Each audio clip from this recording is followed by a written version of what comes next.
When I was first learning to meditate, the instruction was to simply pay attention to my breath, and when my mind wandered, to bring it back.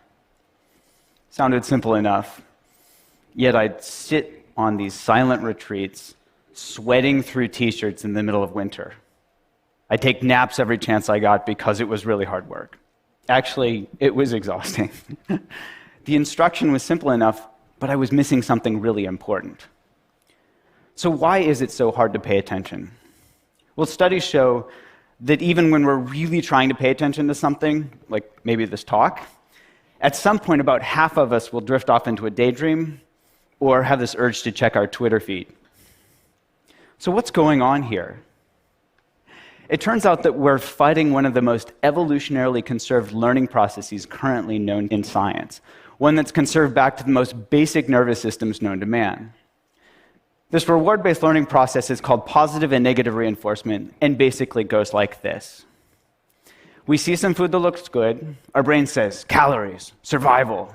We eat the food, we taste it, it tastes good. And especially with sugar, our body sends a signal to our brain that says, remember what you're eating and where you found it. We lay down this context-dependent memory and learn to repeat the process next time.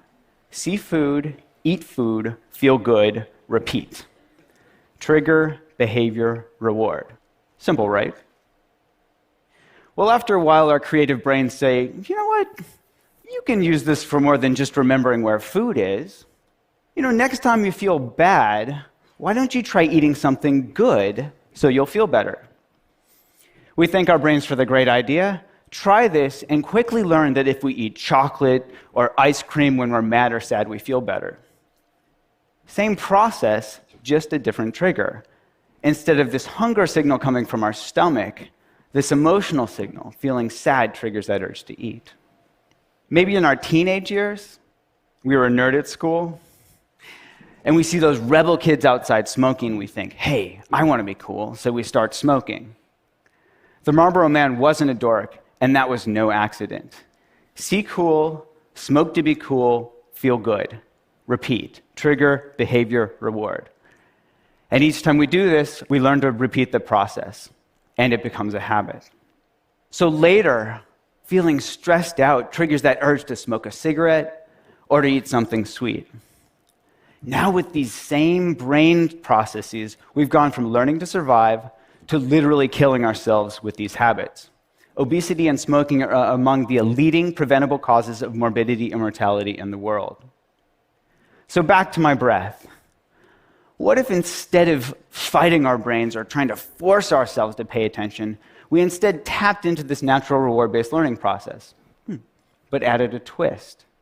What if instead we just got really curious about what was happening in our momentary experience? I'll give you an example. In my lab, we studied whether mindfulness training could help people quit smoking. Now, just like trying to force myself to pay attention to my breath, they could try to force themselves to quit smoking.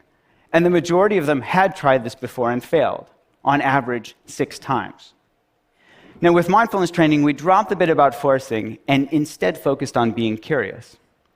In fact, we even told them to smoke. What? Yeah, we said, go ahead and smoke. Just be really curious about what it's like when you do. And what did they notice? Well, here's an example from one of our smokers. She said, mindful smoking smells like stinky cheese and tastes like chemicals. Yuck. Now, she knew cognitively that smoking was bad for her. That's why she joined our program. What she discovered just by being curiously aware when she smoked was that smoking tastes like shit. Now, she moved from knowledge to wisdom. She moved from knowing in her head that smoking was bad for her to knowing it in her bones. And this spell of smoking was broken. She started to become disenchanted with her behavior. Now, the prefrontal cortex, that youngest part of our brain from an evolutionary perspective, it understands on an intellectual level that we shouldn't smoke. And it tries its hardest to help us change our behavior, to help us stop smoking, to help us stop eating that second, that third, that fourth cookie. We call this cognitive control. We're using cognition to control our behavior. Unfortunately, this is also the first part of our brain that goes offline when we get stressed out. which isn't that helpful. Now, we can all relate to this in our own experience. We're much more likely to do things like yell at our spouse or kids when we're stressed out or tired, even though we know it's not going to be helpful. We just can't help ourselves. Now, when the prefrontal cortex goes offline, we fall back into our old habits, which is why this disenchantment is so important.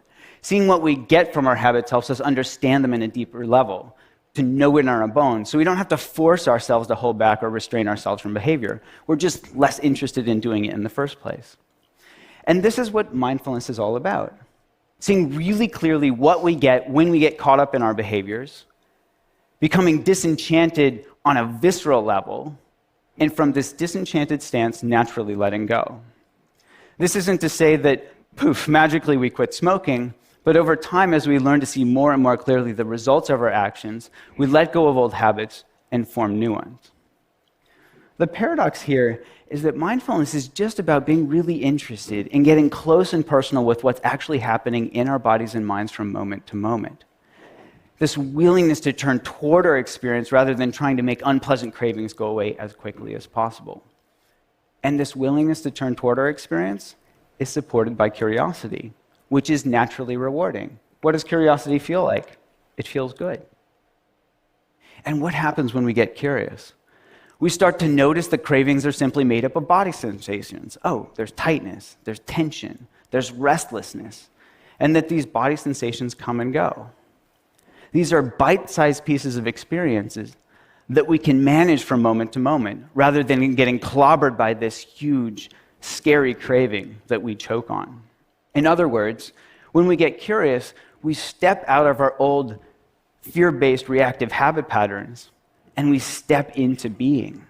We become this inner scientist where we're eagerly awaiting that next data point. Now, this might sound too simplistic to affect behavior, but in one study we found that mindfulness training was twice as good as gold standard therapy at helping people quit smoking. So it actually works. And when we studied the brains of experienced meditators, we found that parts of a neural network of self-referential processing called the default mode network were at play. Now, one current hypothesis is that a region of this network called the posterior cingulate cortex is activated not necessarily by craving itself, but when we get caught up in it, when we get sucked in and it takes us for a ride. In contrast, when we let go, step out of the process just by being curiously aware of what's happening, this same brain region quiets down. Now we're testing app and online-based mindfulness training programs that target these core mechanisms, and ironically, use the same technology that's driving us to distraction to help us step out of our unhealthy habit patterns of smoking, of stress eating, and other addictive behaviors. Now remember that bit about context-dependent memory? We can deliver these tools to people's fingertips in the contexts that matter most. So we can help them tap into their inherent capacity to be curiously aware right when that urge to smoke or stress eat or whatever arises.